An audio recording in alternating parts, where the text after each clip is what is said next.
최서방, 지금 뭐하고 있나? 장모님, 무슨 일이세요? 지금 집에 있는데요? 수지는? 수지는 뭐 사러 외출했어요. 최서방, 진짜 너무한 거 아니야? 네? 무슨 말씀이세요? 무슨 말씀은 무슨 말씀. 아내는 혼자서 힘들게 장 보는데 남편이란 작자는 집에서 빈둥거리기나 하고 같이 차 끌고 가서 짐이라도 좀 들어주고 집안일도 도와줘야 되는 거 아니야? 어쩜 이렇게 센스가 없어? 죄송합니다. 근데 오늘은 수지가 친구랑 같이 쇼핑 간다고 하길래 제가 따라갈 필요는 없는 줄 알았거든요. 어디서 변명이야. 싫은 소리 조금만 들으면 이런저런 핑계나 대고 대체 가정교육을 어떻게 받은 거야? 죄송합니다. 그리고 자네, 집안일에 손 하나 까다가 안 하고 매일 밤 놀러 다니다가 늦게 들어온다며? 수지한테 다 들었어. 매달 생활비가 부족할 정도로 돈도 못 버는 주제. 양심이 있으면 집안일이라도 해. 놀러 다니다뇨. 생활비가 부족할 정도로 적게 벌진 않아요. 사실은 수지가... 또 그렇게 수지 탓이나 하지? 우리 딸은 돈도 못 버는 자네 때문에 알바까지 하면서 생활비를 보태고 있잖아. 그런데 자네는 수지한테 고마워하기는커녕 집안일도 안 하지. 휴일에는 빈둥거리기나 하고 결국에는 돈이 없는 걸 수지 탓으로 돌려? 부끄러운 줄 알아. 죄송합니다. 하여튼 남 탓이나 하면서 반성도 안 하고 아주 부모 얼굴이 궁금하다. 아, 근데 부모님이 이미 돌아가셨지? 그래서 가정교육을 못 받았나 보다. 여기서 부모님 얘기가 왜 나옵니까? 어쨌든 수지가 외출했다면 어쩔 수 없지. 최서방, 지금 당장 우리 집으로 오게. 네? 정원 잡초 뽑기랑 창고 정리 좀 해줘. 시간이 남으면 배수관도 좀 수리해주고. 저번 주 주말에도 다녀왔잖아요. 이번 주도 와야지. 설마 집에 수지가 없다고 하루 종일 탱자탱자 놀려는 거야? 최서방, 정신 안 차려? 오늘은 오랜만에 푹 쉬고 싶어요. 장모님이 이해 좀 해주세요. 잔말 말고 당장 와! 그 썩어 빠진 근성을 바로 잡아주지! 수지야, 지금 뭐해? 응? 나 지금 친구랑 밥 먹고 있는데? 저기 전부터 말하고 싶었는데 장모님한테 내 욕 좀 그만하면 안 될까? 돈도 못 번다느니 집안일에 손도 안 댄다느니 있는 말 없는 말 지어내지 말아줘. 뭐? 내가 내 엄마한테 하소연하는 것도 안 돼? 근데 그것 때문에 매일 장모님이 나한테 메시지를 보내서 괴롭히시잖아. 내 얘기는 귓등으로도 안 들으시고. 근데 자기가 돈 못 버는 건 맞는 말이잖아. 매달 생활비도 부족해서 저금도 못하고 있고 내가 알바까지 해서 돈을 벌어와야 되는 상황이잖아. 생활비가 없는 건 네가 쓸데없는 낭비를 하니까 그렇지. 그리고 지금 네가 하는 알바도 친구가 취미로 하는 빵집을 좀 도와주는 것 뿐이잖아. 월급도 고작 해야 20만 원도 안 되는데. 지금 금액이 중요해? 애초에 난 결혼하면 가정주부 한다고 했어. 근데 자기가 돈을 못 버니까 내가 일하는 거 아냐? 그것만으로도 자기 마음이 얼마나 든든하겠어? 고마운 줄 알아. 말이 되는 소리를 해. 어쨌든 이제 장모님한테 이상한 얘기 좀 그만해. 돌아가신 부모님을 모욕하는 데다가 근성을 뜯어 고쳐주겠다면서 소중한 휴일에 처가로 불러서 하루 종일 혹사시킨다고. 그게 얼마나 스트레스인 줄 알아? 부모도 없는 자기를 우리 부모님이 대신 가르쳐주시는 거 아니야. 부모 없어서 못했던 효도도 좀 하고 그러면 되지. 그걸 스트레스라고 치부하다니 너무하다. 우리 부모님이 돌아가신 건 3년밖에 안 됐어. 내가 다 큰 다음에 돌아가셨는데 너희 부모님이 가르쳐줄 게 뭐가 있어? 그리고 그렇게 강제적으로 시키는 게 어떻게 효도야? 아, 진짜 엄청 징징거리네. 모처럼 친구 만나서 기분 좋게 술 마시고 있었는데 당신이 다 망쳤어. 기분 망친 게 누군데? 아내는 장모한테 내 욕을 지어내서 하지. 죽도록 일해서 돈 벌어왔건만 무능하다고 모욕이나 당하지. 쉬는 날까지 처가에서 혹사까지 당하고. 나도 더는 못 참아. 이제 적당히 좀 해. 뭐? 당신 제정신이야? 부모도 없는 당신이랑 결혼해줬건만 감히 그런 건방진 소리를 해? 난 너네 가족이 부리는 노예가 아니야. 다시는 시키는 대로 안 할 거야. 아, 진짜 짜증나. 당신 어떻게 되나 두고 봐. 각오하라고. 잘 잤나? 배은망덕한 최서방. 자네 정말 눈꽃만큼도 반성을 안 했구나. 안녕하세요, 장모님. 배은망덕이라뇨. 대체 누가요? 이미 수지한테 얘기 다 들었어. 자네는 대체 우리 딸을 얼마나 괴롭혀야 직성이 풀리겠어? 그렇게나 힘들게 사는 수지한테 돈을 더 벌어오라느니 기분 잡쳤다느니 어떻게 그렇게 심한 말을 할 수 있어? 그런 말 한 적 없습니다. 수지랑 장모님은 대체 사람을 뭘로 보는 겁니까? 입 안 다물어? 은혜도 모르는 게 자꾸 그딴 식으로 건방지게 굴면 책상 위에 올려뒀던 서류 제출할 줄 알아. 거실 책상에 올려둔 이혼 신고서 말인가요? 이미 수지의 이름이 쓰여 있네요. 자네 경고야. 자네가 반성하고 똑바로 처신 잘할 때까지 수지는 우리 집에서 지내도록 할 거야. 내 입장으로는 이대로 쭉 수지를 우리 집에서 지내게 하고 싶은데 말이야.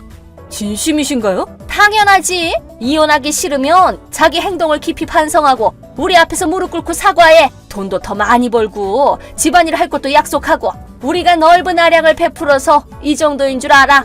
2번은 없어? 그런데도 수지한테 또 불만이 생기면요? 수지 마음에 안 차면 그땐 정말로 이혼인가요? 당연하지. 아내를 부양할 만큼 돈도 못 벌면 이혼해야지. 그럼 이혼하겠습니다. 뭐? 마침 이혼 신고서에 수지 도장도 찍혀 있으니 지금 당장 제출하러 가겠습니다. 아니, 잠깐만. 최서방, 갑자기 왜 그래? 구야, 제가 이직해서 연봉이 더 높아지고 집안일을 전부 떠안게 되더라도 결국 수지는 불만을 표현할 겁니다. 불만이라는 건 끝도 없으니까요. 결국 전 이혼하게 되겠죠. 그럼 지금 이혼하는 게 낫지 않을까요? 장모님도 저희 이혼에 찬성하시는 것 같고 불만은 없으실 텐데요. 불만이 왜 없어? 이혼이라니 안 될 소리! 이혼 신고서는 그냥 경각심을 줘서 자네를 반성시키려고 한 거지. 반성요? 대체 뭘 반성을 하는 거죠? 저는 아무런 잘못도 없는데요. 잘못이 없긴 왜 없어? 수지한테 들어서 전부 알고 있거든? 월급도 쥐꼬리만 해서 생활비도 얼마 못 되지. 집안일도 전부 수지한테 떠넘겨놓고 자기는 탱자 놀기나 하지. 수지가 알바까지 하면서 돈을 벌어오는데도 고마워하지도 않지. 반성해야 할 점은 그거 말고도 산더미야. 아내 하나 제대로 부양 못하는 자네 잘못이지. 장모님, 이 기회에 다 말씀드리는 건데요. 맨날 돈이 부족한 건 다 수지 탓이에요. 뭐? 전 매달 생활비로 250만 원 정도 줬거든요. 핸드폰 요금은 별도로 집세랑 광일비 포함해서요. 둘이서 쓰는 생활비로는 충분한 금액이죠. 뭐? 그렇게나 많이? 그러면 대체 왜 매달 돈이 부족한 거야? 수지가 상당히 낭비가 심하거든요. 뭐? 매일같이 옷이니 구두니 가방이니 사대고 친구랑 놀러 나가서 몇십만 원 하는 밥을 먹어서 생활비를 펑펑 쓰고 다니니까요. 뭐라고? 수지가 그런다고? 그리고 수지가 알바한다는 그 빵집 말인데요. 수지는 제가 벌어다 준 돈을 그 빵집에 대고 있어요. 그 돈의 절반 정도를요. 뭐? 그 돈을 왜 빵집에 주는데? 그 빵집은 수지 친구네 빵집인데 운영을 제대로 못해서 늘 적자를 면치 못하거든요. 그래서 그 적자를 메꾸려고 돈을 대주는 거예요. 친구들한테 콧대 높이고 싶어서요. 그러지 좀 말라고 뜯어말려도 돈을 숨겨도 공경에 빠진 친구를 버릴 수는 없다면서 돈을 줄 때까지 제 물건을 부수고 절 구타해서 울며 겨자 먹기로 돈을 줄 수밖에 없었어요. 말도 안 돼. 우리 딸은 그렇게 난폭할 짓을 할 애가 아니야. 아주 착한 애라고. 그리고 최서방 어디 맞은 것 같지도 않던데. 옷으로 가려서 안 보이는 곳만 때리니까요. 배랑 등에는 새파랗게 멍이 들었거든요. 손버릇이 아주 고약한 게 한두 번 해본 솜씨가 아니던데요. 대체 가정교육을 어떻게 받은 겁니까? 부모 얼굴이 궁금하네요. 말도 안 돼. 우리 딸이 설마. 수지가 집에 있는 돈을 다 쓰는 바람에 전 낮에는 회사 일에다 밤에 편의점 알바까지 하고 있다고요. 매일 잠도 못 자서 피곤해 죽겠는데 휴일에는 처가에 불려가서 혹사나 당하고 이제는 몸도 마음도 한계예요. 저는 이제 더 이상 못해요. 전 장모님이랑 수지가 바라는 남편은 못 됩니다. 당장 이혼하겠습니다. 아니, 잠깐만. 너무 그렇게 섣불리 판단하지 마. 난 수지가 그렇게 낭비가 심한 줄 몰랐지. 변명은 그만하시죠. 몰랐던 게 아니라 알려고 하질 않은 거겠죠. 제 말은 늘 귀뚱으로도 안 들었으니까요. 최서방, 부탁이야. 수지는 내가 호되게 혼내놓을 테니까 이혼은 다시 생각해줘. 싫습니다. 당신 가족한테 휘둘리는 건 이제 지긋지긋합니다. 수지가 절 폭행한 증거로 이미 병원에서 진단서를 뗐어요. 수지가 파손한 물건도 다 사진 찍어뒀고요. 그쪽에서 이혼을 요구하셔도 됩니다. 최서방! 치료비랑 위자료도 톡톡히 청구하겠습니다. 그래서 변호사도 선임했거든요. 집에 제 변호사 명함을 두고 왔으니 이후 연락은 변호사를 통해서 해주세요. 뭐? 변호사라고? 아니, 그렇게 다른 사람을 끼고 연락하는 게 어딨어. 가족 일은 가족끼리 해결해야지. 아니요, 그렇지 않습니다. 저랑 당신들은 가족이 아니라 타인이니까요. 더는 당신 가족들 얼굴도 보기 싫습니다. 연락처는 전부 차단하도록 할게요. 그럼 이만 실례하겠습니다.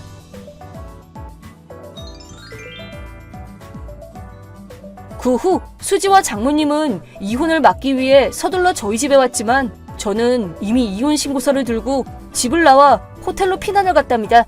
그리고 이혼 절차는 변호사에게 전부 맡기고 저는 수지와 장모님 연락처를 차단했죠. 진단서나 사진은 결정적인 증거가 돼서 치료비와 위자료도 청구하고 깔끔하게 이혼했어요. 이혼해서 빵집에 대줄 돈이 떨어지는 수지는 빵집이 망한 건 전부 수지 탓이라며 원한을 사서 친구들과 사이가 멀어졌다네요. 혼자가 된 수지는 점점 횡포해져서 매일같이 장모님한테 손찌검을 하게 됐는지 장모님은 제 변호사한테 울면서 저더러 돌아와달라고 애원한다고 하네요. 물론 저와 상관없는 일이니 무시했죠. 그 후로 전 수지와 살던 집을 처분하고 회사 근처에 집을 구해서 자취를 즐기고 있어요. 아내 눈치를 살피거나 장모님에게 구박받지 않는 생활은 아주 쾌적하고 매일이 행복하답니다. 안녕하세요, 구독자 여러분. 구독과 좋아요는 채널 운영에 큰 힘이 됩니다. 안녕하세요. 인천에서 작은 기업체를 운영하며 살고 있는 올해로 42살 된 남성입니다. 평소에 사무실에서 라디오로 많은 사연을 챙겨 듣곤 하는데요. 몇 년 전 겪은 일에 대해서 여러분과 공감하고 싶어 이렇게 사연을 쓰게 되었답니다. 제가 운영하고 있는 기업체는 대기업은 아니지만 연 매출 100억을 유지하고 있는 중소기업이에요. 물류 보관 서비스를 제공하고 납품을 대행, 그리고 자동차 용품을 제작해서 판매하고 있는 그런 업체예요. 남부러울 것 없이 넓은 집, 외제차, 좋은 회사, 이 모든 걸 이루기까지의 과정이 순탄치만은 않았습니다.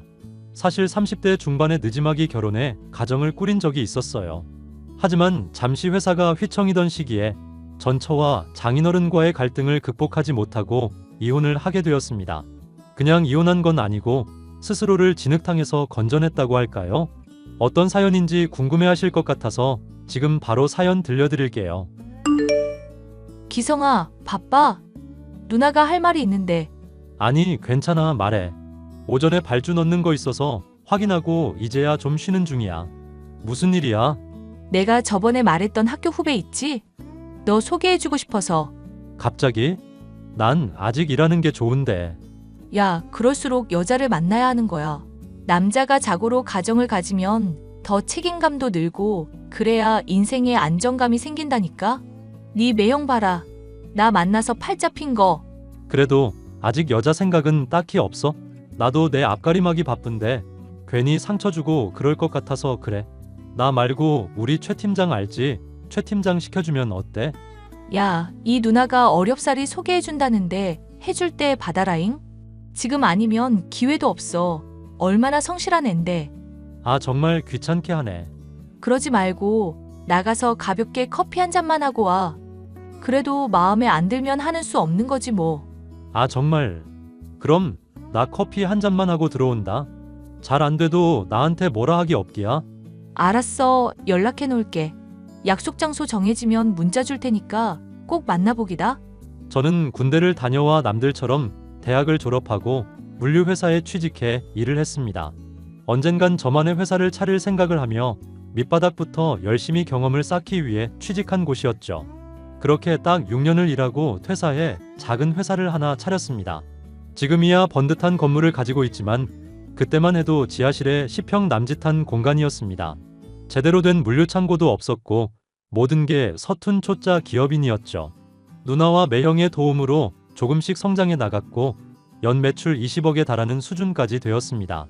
이제 막 성공 가도를 달리기 시작한 상황이라 안정된 시기가 필요했어요. 그러다 누나의 소개로 아내를 만났습니다. 별 생각 없이 만난 아내는 단아한 외모에 몸매도 좋고 성격도 활발한 제 이상형 그 자체였습니다. 저는 아내에게 첫눈에 반했고 1년 정도 연애 후 결혼을 하게 되었죠. 처가댁은 오랫동안 교직 생활을 하시다 정년 퇴임하신 장인어른, 아내 두 식구뿐이었어요. 장모님은 아내가 초등학생인 시절에 암으로 돌아가셨고 혼자가 된 아내를 아주 금지옥엽으로 키우셨죠. 결혼하면서 적지 않은 돈이 들어갔던 것도 사실입니다. 예단이며 혼수, 신혼집까지 정말 억소리가 날 정도였거든요. 자기야, 일하느라 많이 피곤하지? 아냐, 이번에 회사 이전하고 다 마무리했어. 이제야 좀 한가하네. 무슨 일 있어? 우리 자기가 고생이 많네. 내가 회사 그만둬서 부담이 더하지? 아니야, 그런 거. 그리고 회사는 내가 관두라고 한 거잖아. 내가 벌 만큼 벌고 당신 하나쯤은 먹여 살릴 수 있으니까. 난 당신이 고생하면서 사는 거 싫어. 내 생각해주는 건 역시 우리 남편뿐이네. 다름이 아니라 할 말이 있어서. 뭔데? 말해봐. 내가 직장 다닐 땐 아빠 용돈도 드리고 했는데 회사 그만두면서 못 드리고 있거든. 아빠가 교직 생활 오래 했어도 나 키우느라 딱히 모으신 것도 없고 이번에 결혼하면서 큰돈 들어가고 집장만 하신다고 다 거기에 올인하셔서 좀 힘드신가 봐. 아, 그랬구나. 내가 뭘 어떻게 해주면 될까? 그래서 말인데 우리 아빠 용돈을 좀 드리면 안 될까? 이런 말 하는 것도 염치 없지만 부탁할게. 아니야, 그럴 수 있지. 얼마 드리면 되는데? 한 달에 150만 원 정도면 될 것 같아. 고혈압 있으셔서 경비 일도 그만두시고 일자리도 없으신가 봐. 그나마 연금 조금 나오는 거. 그거에 용돈 보태면 혼자 사는데 지장은 없으실 것 같거든? 내가 여유가 있으니까 당연히 도와드려야지. 내가 매달 초에 장인어른 계좌로 보내드릴게. 걱정하지 마. 진짜? 너무 고마워. 내가 내조 열심히 할게. 솔직히 처음에는 이해가 가질 않았습니다. 결혼하면서 현금 예단을 안 드린 것도 아니고 교직에 오래 계셨다 보니까 손님들도 많았거든요. 축의금도 꽤나 들어왔을 건데 여유가 없으시다고 하니 조금 이상하긴 했거든요. 그런데 제가 안 해보고 회사를 관두라고 하고 어찌 보면 수입원을 끊어버렸기 때문에 제가 마땅히 해드려야겠다고 생각했어요. 저도 부모님이 어려서 돌아가셨는데 다행히 남겨주신 유산으로 큰 어려움 없이 살고 있었거든요. 장인어른을 진짜 아버지처럼 잘 대해드리고 싶은 마음도 있었습니다. 그리고 아내는 회사를 관두고 필라테스, 요가 등 운동을 하며 자기 시간을 보내게 되었어요. 하고 싶던 취미 활동도 마음껏 하게 해주었고 한도가 3천만 원 정도 되는 카드를 주고 편히 쓰라고 일러두기도 했죠. 그런데 제 큰 오산이었습니다. 아내는 백화점 쇼핑을 즐겨 하게 되면서 온갖 명품을 사들이기 시작했습니다. 마음껏 쓰라고 준 카드이긴 했지만 과소비하는 날도 많았습니다. 마치 고양이한테 생선을 맡겨놓았달까요? 하지만 아내를 사랑하는 마음이 컸고 얼마를 쓰든 간에 감당할 수 있는 수준이어서 그러려니 했습니다. 자기야, 이번 달 카드값이 900만 원인데 이번에는 뭐 산 거야? 아, 그거? 이번에 시사 신상백 하나 사고 화장품 떨어져서 세트로 사고 친구들 만나서 호캉스도 다녀왔잖아. 그래서 조금 나왔을 거야. 왜? 아니, 쓰는 건 뭐라 안 하는데 그래도 조금 줄여야 할 것 같아서. 왜? 내가 너무 많이 써? 자기 요즘 회사 힘들어? 아니, 그런 건 아닌데 적당히 쓸 필요가 있다고. 솔직히 900만 원이 적은 금액은 아니잖아. 그래서 지금 내가 과소비한다는 거야? 당신이 마음껏 편히 쓰라며. 그래, 그랬지. 근데 그것도 정도껏이라 이거야. 못하게 하는 게 아니라 적당히. 우리가 재벌도 아니고 한 달에 900만 원은 좀 심했지. 나도 펑펑 써도 200~300만 원인걸? 아, 알았어. 안 쓰면 될 거 아냐. 거참 되게 빡빡하게 구네. 누가 보면 내가 재산 거덜내는 줄 알겠어. 그렇게 느꼈다면 미안해. 요즘 장인어른은 연락이 잘 안 되던데 무슨 일 있으신 거야? 아, 아빠? 해외 다니시느라 정신없으시지. 해외? 와, 여행도 다니시고 좋다. 우리보다 젊게 사시네? 모임에서 만난 친구들이랑 골프 원정도 가고 그러던데? 우리 아빠 나보다 더 나아. 나는 그래도 여행은 안 다니잖아. 자기도 시간 되면 친구들이랑 여행도 가고 그래. 나야 사업이 아직 안정된 게 아니라서 좀 그렇지만 우리도 기회 봐서 같이 여행 가자. 정말? 친구들이랑 가도 돼? 안 그래도 이번에 유럽 가자고 그러던데. 나는 가야 하나 말아야 하나 고민했거든. 고민할 게 뭐 있어. 그리고 지난번에 장인어른이 큰돈 필요하시다고 하셨거든. 나중에 되돌려 주실 돈이라고 하시면서. 투자? 그건 처음 듣는데? 매번 고맙네. 자기 안 만났으면 어떻게 살았나 몰라. 이렇게 잘 살면 됐지 뭐. 필요한 거 있으시면 언제든지 말씀 달라고 해. 이따 퇴근하고 봐. 그렇게 평범한 나날을 보내던 어느 날 저에게 검은 먹구름이 들이오기 시작했습니다. 코로나의 여파로 제가 하던 사업에 차질이 생겼고 고스란히 매출에 타격이 가해지더라고요. 매출 규모가 눈에 띄게 줄어든 것은 물론 코로나의 여파로 해외로 물품을 수출 수입하는 과정이 까다로워진 것도 있고 저와 계약했던 업체들이 줄줄이 폐업하거나 잠정적인 업무 중단을 선언하면서 그대로 저도 큰 피해를 입게 된 겁니다. 사업의 규모를 벌려보고자 창고 부지를 매입하면서 거액의 돈을 쓴 상태여서 재정적인 상태가 말이 아니었죠. 새로운 투자처를 구하러 수소문했지만 회사 형편은 도무지 나아질 기미가 보이질 않았습니다. 회사 직원 15명 중 절반이나 인원 감축을 해야 했고 그마저도 월급을 지급하기 빠듯한 정말 최악의 상황이었습니다. 결국 경영난으로 대출금을 갚지 못하고 계약이 파기된 사업권은 위약금도 지불해야 했기에 죽고 싶을 정도로 힘들었어요. 그런 와중에 아내와 장인어른은 제 속을 아는지 모르는지 여전히 지나친 사치를 부리고 계셨습니다. 욕먹을 거 알지만 아내가 쓰던 카드를 정지시켰고 일정 금액을 정해 생활해야 할 정도로 빠듯해졌어요. 그러자 아내와 장인어른은 태도가 급변해 저를 매일같이 닥달해댔습니다. 회사까지 찾아와 돈을 달라고 요구하거나 툭하면 이것 좀 사달라 저것 좀 사달라 해대는 통에 업무에 차질이 생길 정도였죠. 여보, 나 돈 좀 줘. 그리고 왜 하루 종일 연락이 안 되는 거야? 회사에 있어야 할 사람이 어디 간 거야? 지금 회사 상황이 어떤지 알잖아. 계속 투자처 알아보고 떠벌려 놓은 일 해결하러 다니지. 아니, 미치겠네. 내가 오늘 얼마나 쪽팔렸는지 알아? 무슨 일인데? 내가 오늘 백 하나 사려고 갔더니만 카드 결제가 안 되네. 자기가 지난번에 정지시킨 거 말고 다른 카드도 그렇고 한도만 낮춰서 다시 주면 안 돼? 지금 그렇게 여유 부릴 상황이 못 돼. 비상금 털어서 위약금 메꾸고 하느라 돈이 없어. 우리 한 푼이라도 아껴야 한단 말이야. 아니, 도대체 회사가 어느 지경인데 그러는 건가? 우리 딸이 얼마나 속상했으면 회사까지 찾아가. 도대체 이게 무슨 일이야? 몰라 아빠. 짜증나 죽겠다니까. 내가 백화점에서 쪽팔림 당한 거 생각하면 아주 수치스러워 죽겠어. 여보 미안해. 장인어른 지금 회사 사정이 조금 좋지 않아요. 코로나 여파가 크네요. 내가 자네 능력 보고 결혼시킨 건데 이런 순환을 겪게 하다니 자네한테 실망이 크네. 죄송합니다. 회사 운영하는데 이렇게까지 될 줄 몰랐습니다. 코로나라는 변수 때문에 저도 어쩌지 못하고 있어요. 하지만 반드시 빠른 시일 내로 회복하겠습니다. 믿고 기다려주세요. 내가 자네였으면 밤낮 없이 일해서 식구들 입에 풀칠이라도 시켰을 거야. 내 딸 어디 가서 기죽는 꼴 못 보네. 아, 됐어. 아빠 그만해. 안 그래도 짜증나는데 아빠까지 왜 그래? 여보, 긴 말하지 말고 지금 한 300만 입금해줘. 나 그 백 꼭 사야 된단 말이야. 지금까지 내가 하는 말 뭐 들었어? 미안하지만 그렇게는 못하겠어. 나 지금 바쁘니까 집에 가서 봐. 뭐? 야. 가끔 보면 아내는 철이 없는 건지 개념이 없는 건지 헷갈릴 정도였어요. 제가 회사 사정이 어렵다고 말하는데도 제 말을 듣기는커녕 결국 끝은 돈을 달라는 말로 끝내더군요. 저 정말 힘들게 살았던 게 뭐냐면 제 밥값 아끼느라 편의점에서 삼각김밥 하나 사 먹는 게 전부였고 투자처 찾아다니며 식사 대접해 드리는 것 말고는 일절 쓰는 돈도 없었어요. 자동차 기름값 아까워서 기차, 버스 타고 다니고 심지어 휴대폰 요금제도 제일 금액이 적은 걸로 바꿨었습니다.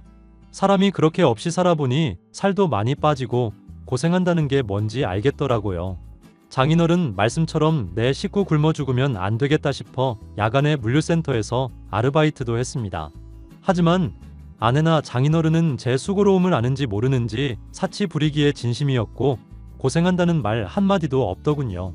그저 누나와 매형이 회사를 어떻게든 살려보려고 백방으로 노력하는 것 말고는 크게 위안이 되는 것도 없었습니다.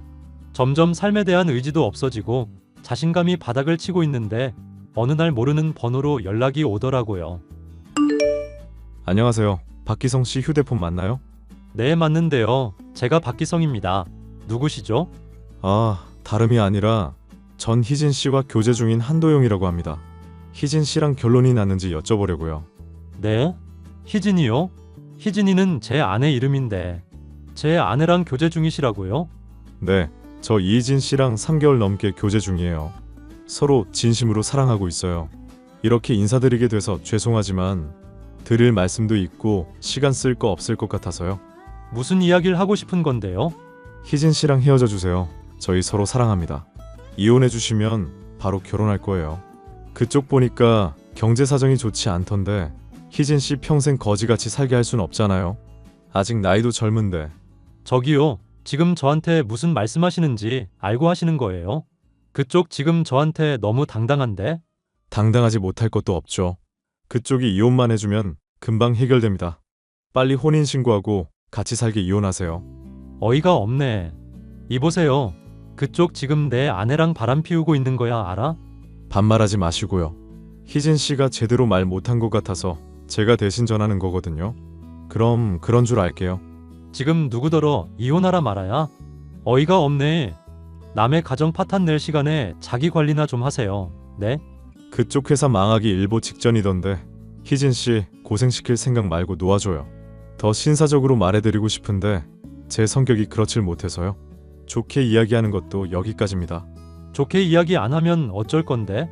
우선 아내한테 확인해 볼 테니까 당신은 신경 끄세요. 불륜남 주제 어따 대고 이래라 저래라야. 그러시던가요? 여보, 이게 뭐야? 한도용이라는 사람한테 연락 왔어. 아는 사람이야? 알면서 뭘 물어? 도영 씨가 자기한테 연락했네. 도영씨? 어이없네. 저 사람이 하는 말로는 둘이 서로 사랑하는 사이라던데 맞아? 우리 둘이 그렇고 그런 사이야. 당신한텐 미리 말 못했는데 우리 이미 갈 때까지 갔어. 뭐? 당신 법적으로 남편이 있는 유부녀라고. 그런데 대놓고 바람을 피웠다고? 뭐가 그렇게 인정이 빨라? 왜 이렇게 당당한 건데? 구질구질하게 왜 이래? 그럼 당신처럼 능력 없는 사람이랑 평생 고생하면서 살라는 거야? 난 그렇게 못 살아. 내가 말했잖아. 금방 사정 좋아질 거라고. 내가 새벽 일도 하고 회사 살리려고 얼마나 개고생하고 있는데. 그런 나를 두고 바람이라니 이거 장인어른도 아시는 거야? 자네 너무 흥분하지 말게. 이왕 이렇게 된 거 말하지. 우리 딸이랑 이혼하게. 네? 지금 뭐라고 하셨습니까? 어떻게 이혼이라는 말이 이렇게 쉽게. 전 절대 이혼 못합니다. 부자는 망해도 3년을 간다던데 자네는 회생 불가더구먼. 내가 이미 알아볼 대로 다 알아봤어. 자네 예전처럼 회생하려면 좋게도 몇 년 이상인데 그 기간 동안 내 딸 개고생하는 거 나 못 보내. 그러니 더 늦기 전에 애도 없을 때 깔끔하게 헤어지게 알겠나? 어떻게 저한테 이러실 수 있으세요? 말귀를 못 알아먹는 건가? 사업한다는 사람이 이래도 되나? 내 단도 직입적으로 말하겠네. 부자 사위 새로 들여야 하니 곱게 이혼해주게. 이미 작정하셨군요. 알겠습니다. 이혼하겠습니다. 그런데 방금 하신 그 말 후회하게 해드리겠습니다. 뭐 협박이라도 하는 건가? 그럴 가능성은 낮아 보이니 뭐 해볼 테면 해보게. 그럼 빠른 시일 내로 서류에 도장 찍고 마무리 합세. 자네 사정이 딱하니 딱히 위자료는 안 받겠네. 수고하게.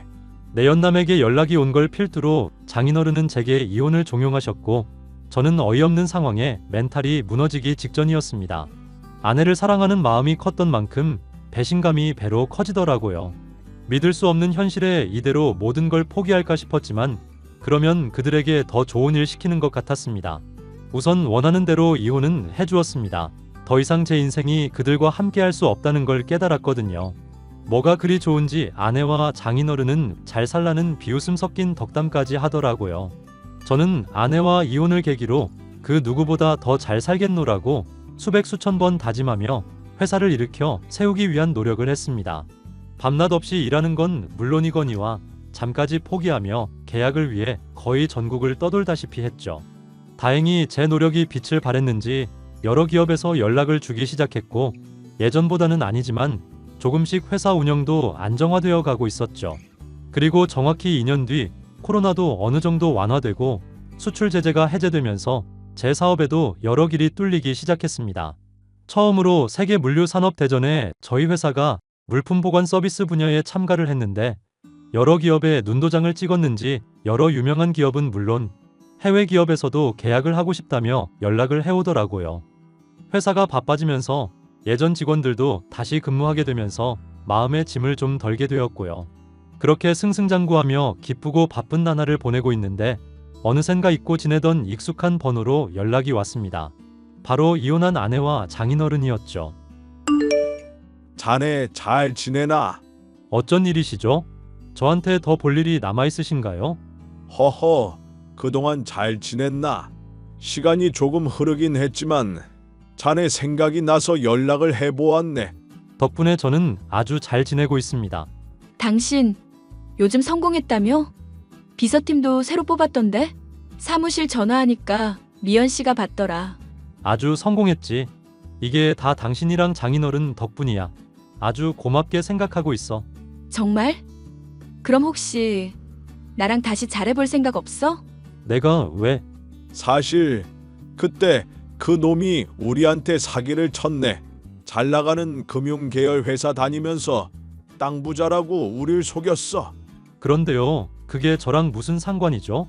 이제 와서 이런 말해서 미안하지만 정말 우리가 잘못했네. 내 실수야. 그러니 우리 희진이랑 다시 잘해볼 생각 없는가? 네, 싫은데요. 에이, 여보 너무 단칼이잖아. 생각이라도 해보고 대답해야지. 너무 급할 건 없지. 자네 서운한 마음 이해하네. 요즘 회사 매출은 어느 정도인가? 예전처럼 잘 되고 있는가? 쓸데없이 오지랖 피시네요. 회사는 잘 굴러갑니다. 다음 달에 사무실 이전도 하고요. 연 매출은 100억 정도 됩니다. 왜요? 이제 다시 잘 된다고 하니 저랑 잘해보고 싶으세요? 나 그렇게 속 보이는 사람 아니네. 미안하지만 돈 좀 빌려줄 수 있겠나? 진짜 예나 지금이나 미치신 건 변함없으시네요. 생각도 참 없으신 것 같고요. 제가 왜 돈을 빌려드려야 하죠? 아, 답답해. 그놈이 우리 돈 다 들고 날랐다고. 강남에 건물 투자해준다고 인생 역전할 거라고 해서 전 재산 다 몰아줬는데. 그런데 어쩌라고. 은행 대출까지 한 상황이고 내 집까지 담보대출 받아서 지금 당장 돈을 갚지 못하면 길거리로 나앉아야 하는 상황이네. 아이고, 역시나 돈 때문에. 제가 호구로 보이시나 봐요. 그쪽한테 단돈 100원이라도 못 주니까 앞으로 연락하지 마세요. 당신 정말 매정하다. 그럼 그때 못 받은 위자료라도 줘. 100억씩이나 매출 내는 사람이 몇 천만 원은 껌이잖아. 안 그래? 야, 이년아. 내가 짱구냐? 네가 위자료는 안 받겠다며. 긴 말 필요 없어. 더 이상 연락하면 경찰에 신고할 거야. 뭐 이보게. 길거리에 나앉게 되던 어쩌던 알아서 하세요. 짜증나니까 연락하지 말고. 그 뒤로도 아내와 장인어른은 저에게 끈질기게 연락을 해왔고 저는 거침없이 차단을 시켰습니다. 제가 연락을 받지 않자 회사로 연락하거나 직접 찾아오기까지 하더라고요. 제 사정을 아는 주변 사람들은 위자료 주는 셈치고 돈 1,000만 원이라도 줘야 하는 거 아니냐고 했지만 사실 이혼하면서 위자료를 안 받겠다고 각서까지 작성했거든요. 저는 법원에 아내와 장인어른을 상대로 접근 금지와 통신 제한을 걸어버렸습니다. 다행히 법적인 조치를 취하니 저한테 대놓고 연락은 못 하더라고요. 종종 사무실로 연락이 오긴 하지만 직원들도 저와 힘든 시기를 견뎌낸 사람들이라 그냥 내내 하고 말고요. 나중에 들리는 말로는 은행 빚을 갚지 못해 결국 집이 경매에 넘어갔고 통장까지 가압류 처리됐다고 하더라고요. 장인어른은 늦은 나이에 일자리 구하는 것도 쉽지 않아서 어디 건물 청소 일을 하신다고 들었고 아내는 공장에 취직해 3교대로 근무하면서 받는 월급 족족 대출금 갚느라 허덕이고 있다고 하네요. 평생 놀고 먹을 생각으로 돈만 쫓아가다 결국 가랑이가 찢어지다 못해 터져버린 꼴이 된 그들이 불쌍하긴 하지만 받을 벌 받았다고 생각합니다. 제가 너무 가차없다고 생각하실 수 있겠지만 제가 정말 죽고 싶을 정도로 힘들 때 그들이 절 버린 것처럼 저도 그들을 버린 거예요. 그냥 그렇게 생각하려고요. 그리고 덕분에 결혼에 대한 생각은 싹 사라졌고 회사 일에만 몰두하며 살고 있습니다. 회사는 계속 승승장구하고 있고요. 사람이 살다 보면 셀 수 없이 수많은 크고 작은 위기가 닥친다고 합니다. 물 흐르듯이 흘러가는 경우도 있을 테고 저처럼 죽고 싶을 정도로 힘들다고 느끼는 순간들도 있을 테지요.